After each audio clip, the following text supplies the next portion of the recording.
Three Sisters, the 4,000-year-old method, the USDA replaced in 1909. One field, triple the yield, zero fertilizer. There is a method of growing food that fed a continent for 4,000 years, produced more nutrition per acre than industrial monoculture, required zero synthetic fertilizer, almost no irrigation, and almost no weeding. It was practiced from the southern edge of the Hudson Bay to the deserts of northern Mexico. The civilizations that used it built cities, traded across thousands of miles, and supported populations that European observers could not believe were possible. Then, in less than a single generation, the United States Department of Agriculture replaced it with rows. This is the story of why. The method is called the Three Sisters. It is the planting together of corn, beans, and squash in the same mound, in the same season, on the same patch of soil. It is not a folk practice. It is a precision agricultural system refined over millennia by the Haudenosaunee, the Cherokee, the Hopi, the Mandan, the Wampanoag, and dozens of other nations across the Americas. Each plant performs a function the other two cannot. Together, they outproduce any one of them grown alone. Apart, they are ordinary crops. Together, they are a closed-loop ecology. The corn is planted first. It grows tall, with a single woody stalk and a deep root system. It is the structural element. Once it has reached roughly knee height, the beans are sown at the base of each corn plant. The beans climb the corn. They use it as a living trellis, eliminating the need for the wooden poles or wire frames that modern bean cultivation requires. This is the visible relationship. The invisible one is what makes the system work. Beans are legumes. Their roots host colonies of rhizobium bacteria, microorganisms that pull atmospheric nitrogen out of the air and convert it into ammonium, the chemical form plants can absorb. Industrial agriculture replicates this process with the Haber-Bosch reaction, which consumes 1 to 2% of the entire global energy supply and emits roughly 1.5% of global CO2. The bean root nodule does the same chemistry for free, powered by sunlight, with carbon as a byproduct that gets stored in the soil. The corn next to the bean draws on the nitrogen the bean has fixed. No fertilizer is required. The squash is planted last, around the base of the mound. Its broad, prickly leaves spread horizontally across the ground, shading the soil and physically blocking sunlight from reaching weed seeds. The result is a living mulch that suppresses weed competition without herbicides, conserves soil moisture by reducing evaporation, and deters browsing animals through the rough texture of its foliage. The squash also has a shallow, wide-spreading root system that occupies a different soil layer than corn or beans. 3 crops, 3 different niches, 0 competition. The earliest archaeological evidence of intentional intercropping of these 3 species comes from sites in central Mexico dated to approximately 3500 BC. By 1000 AD, the Three Sisters method had spread across virtually the entire eastern half of North America. The Haudenosaunee Confederacy, Mohawk, Oneida, Onondaga, Cayuga, Seneca, and later Tuscarora built their entire agricultural economy around it. Population estimates for the pre-contact eastern woodlands range from 2 to 10 million people, supported almost entirely by Three Sisters fields. The system was not subsistence. It produced surplus. Surplus is what lets a civilization build. A 2008 peer-reviewed study published in the journal Agricultural Systems compared yields from traditional Three Sisters plots against equivalent acreage planted in industrial corn monoculture, in soybean monoculture, and in squash monoculture. The Three Sisters plots produced roughly twice the total caloric yield per acre. They produced 4 times the protein. They required no synthetic nitrogen input. The researchers also measured the labor input. The Three Sisters plots required less weeding, less watering, and roughly the same total person hours. The monoculture controls won on one metric only: mechanical harvest efficiency. That single metric is the basis on which monoculture replaced polyculture.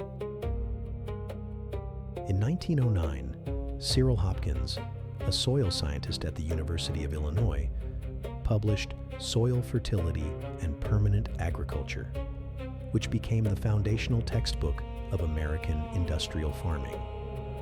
Hopkins acknowledged the productivity of intercropping, but argued that the future of agriculture lay in single-species fields amenable to mechanization. The reasoning was not that single-species fields produced more food. It was that they produced food in a form that machines could harvest. Within 30 years, the USDA's Extension Service had pushed nearly every farmer in the United States toward this model. The Three Sisters became something taught in elementary school as a charming Indian custom rather than a documented agricultural system out-yielding what replaced it. The nutritional architecture of the Three Sisters is not accidental. Corn alone is deficient in lysine and tryptophan, 2 essential amino acids the human body cannot manufacture. Beans contain both in abundance. Beans are deficient in methionine and cysteine. Corn supplies them.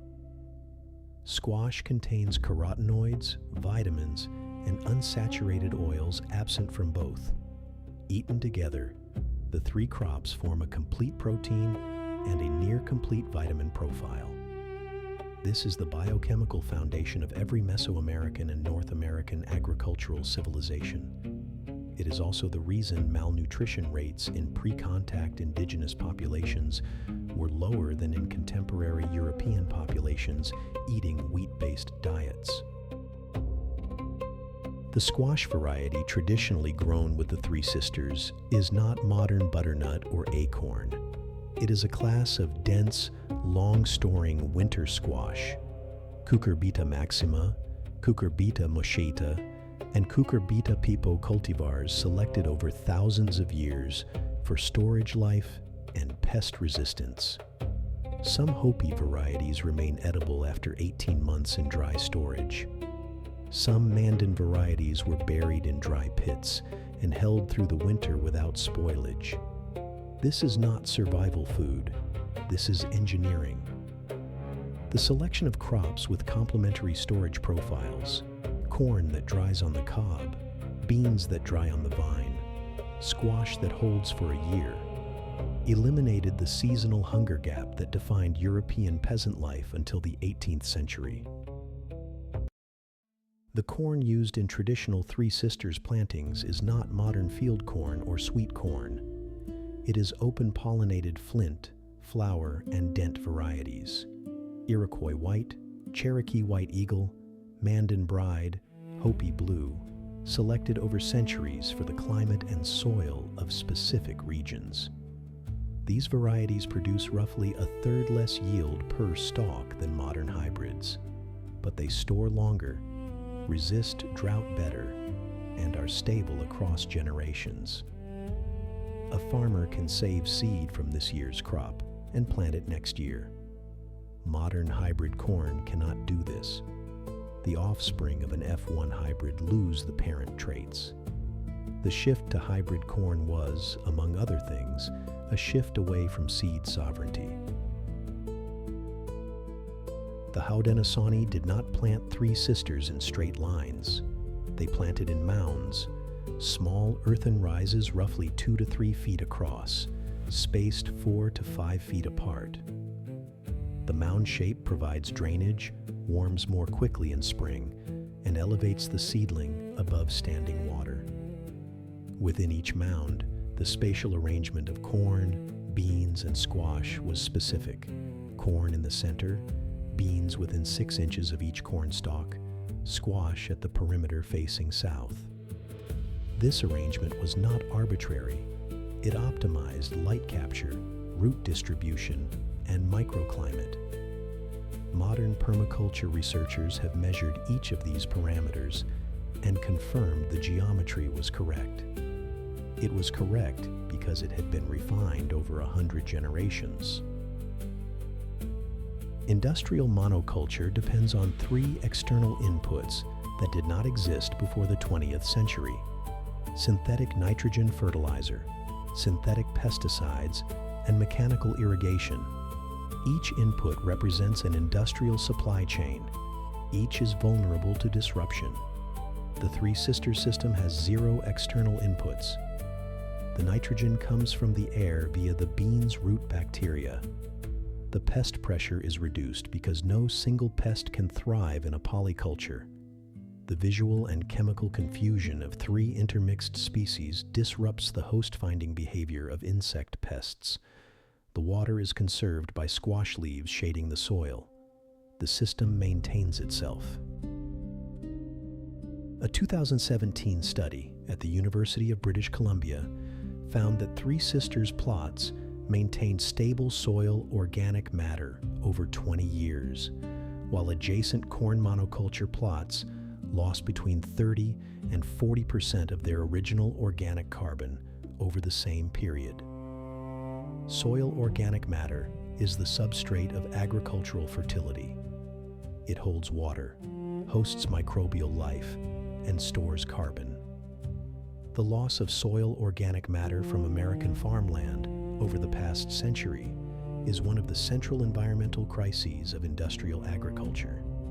The Three Sisters, applied at scale, would not just stop the loss, it would reverse it.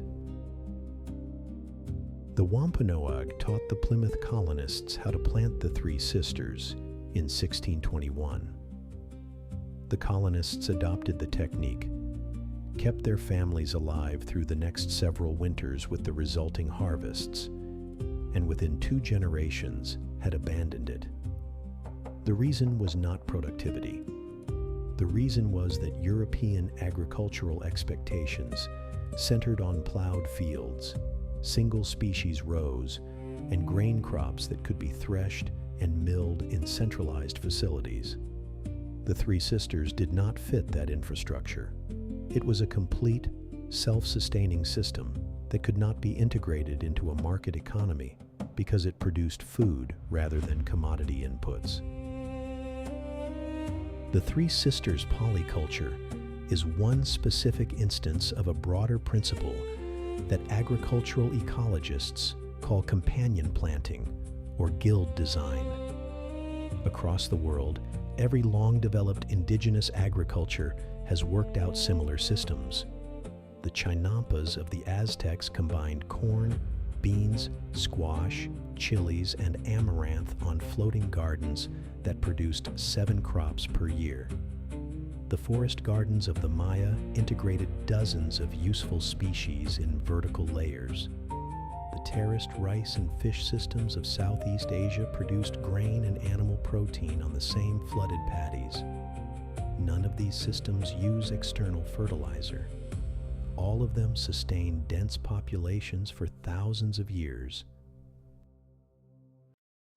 Robert Hart, a British horticulturist, spent 40 years documenting forest garden systems and concluded in his 1991 book Forest Gardening that pre-industrial polyculture systems consistently produced more total food per acre than industrial monoculture, while requiring less labor per calorie produced.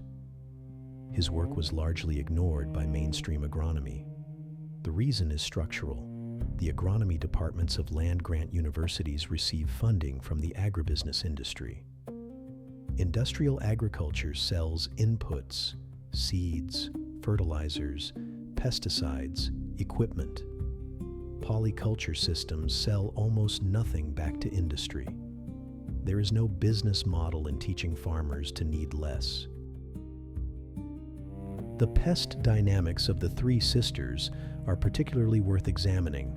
Corn earworm, a major pest of monoculture corn, is significantly less destructive in polyculture plots. The squash foliage interrupts the moth's flight pattern, and the bean canopy disrupts oviposition cues. Bean weevils, which devastate stored beans in monoculture, encounter natural predators in mixed plantings that hold their populations down. Squash bugs and cucumber beetles are deterred by the corn understory. The system works as integrated pest management without any pesticides, because the architecture of the planting is itself the management. It is a working example of what modern entomologists have spent 50 years trying to recreate.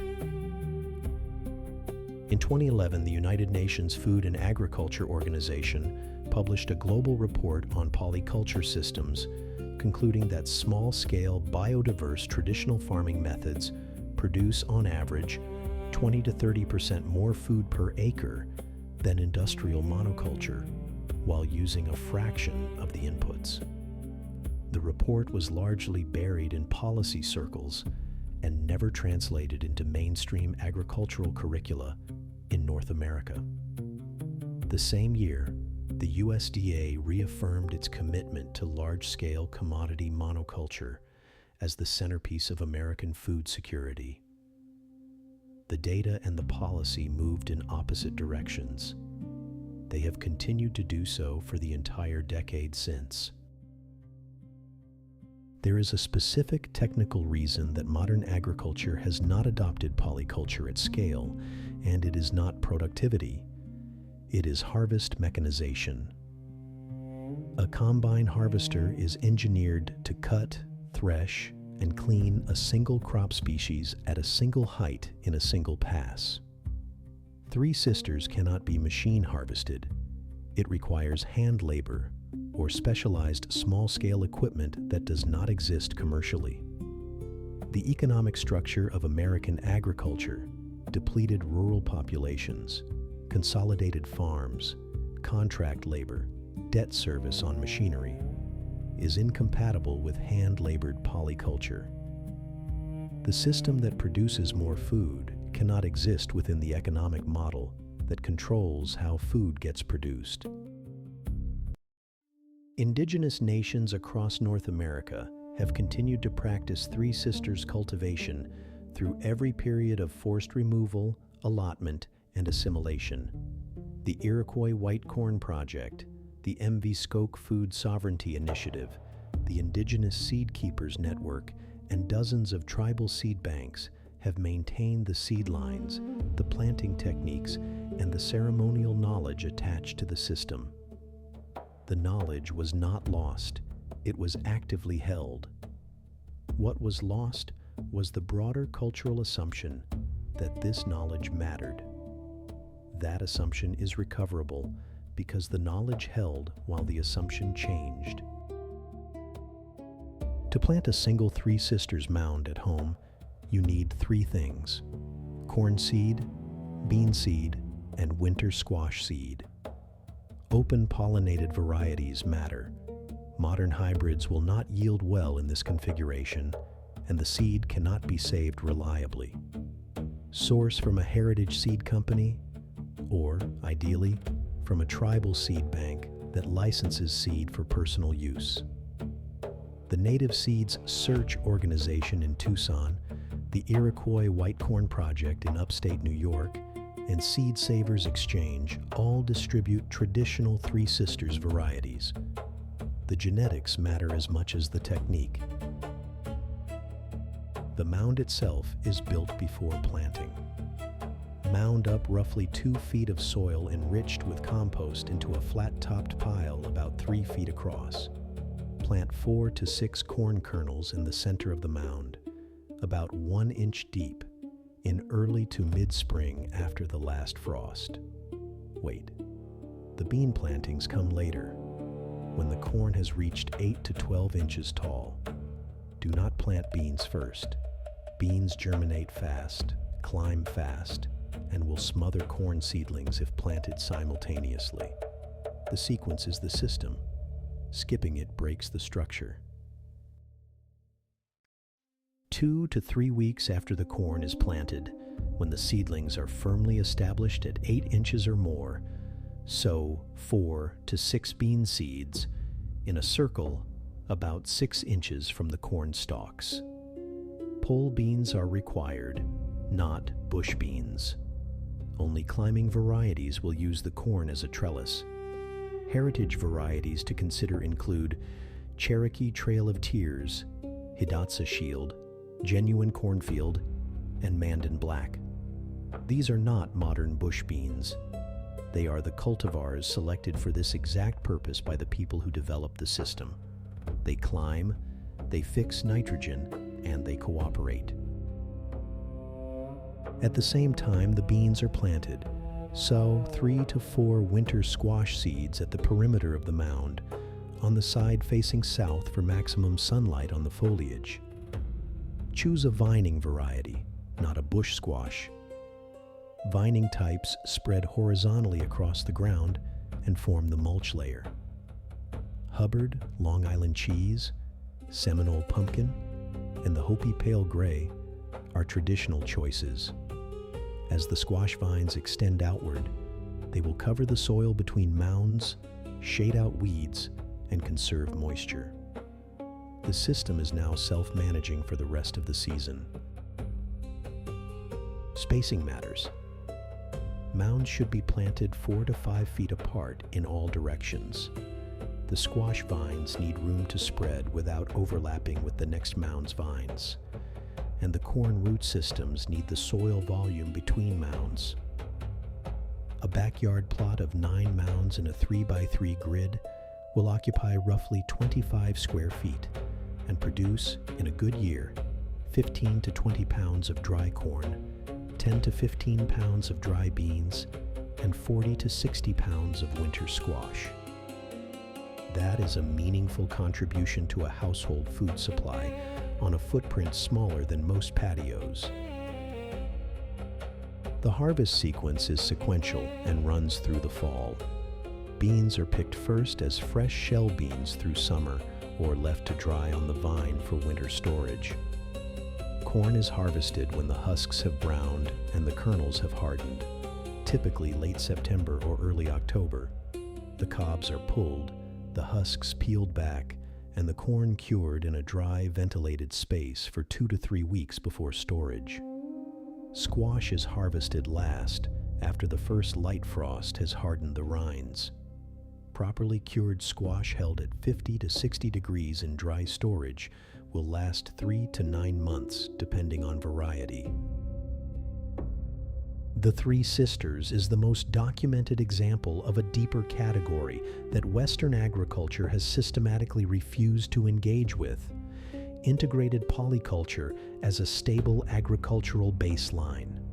Vandana Shiva, Wes Jackson, the late Masanobu Fukuoka, and a generation of agroecologists have spent careers demonstrating that polyculture systems outperform monoculture on every metric except machine harvestability and corporate profitability. Their work is published, peer-reviewed, replicable, and largely absent from the curriculum of any state agricultural extension service in the country. The omission is not accidental. The institutions that teach farming are funded by the institutions that sell to farmers. They teach the system that creates customers. You do not need a farm. You do not need permission. You do not need a degree. You need a sunny patch of ground at least 3 feet across, 3 seeds of 3 crops chosen for compatibility, and the willingness to plant them in the right sequence. The system is 4,000 years old. It works. It has always worked. Every component of it is documented in the peer-reviewed literature, in the seed catalogs of tribal seed banks, and in the oral tradition of the nations that developed it. The information is not hidden. the default cultural assumption that the information does not matter. That is what was constructed, deliberately, over the past 100 years. Reversing that assumption begins with planting a single mound.